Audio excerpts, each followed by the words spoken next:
जल्दी से गुस्सा हो जाते हैं, बहुत जल्दी गुस्सा हो जाते हैं महाराज जी। किस बस पे? यही, हर चीज के लिए जल्दी से गुस्सा हो जाते हैं। तो जब पति गुस्सा हुआ करें तो उनसे एक बात कहा करो।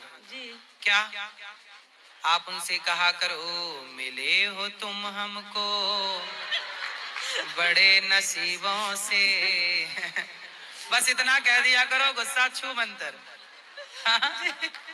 जिंदगी बिंदास जीना चाहिए, हंसते मुस्कुराते।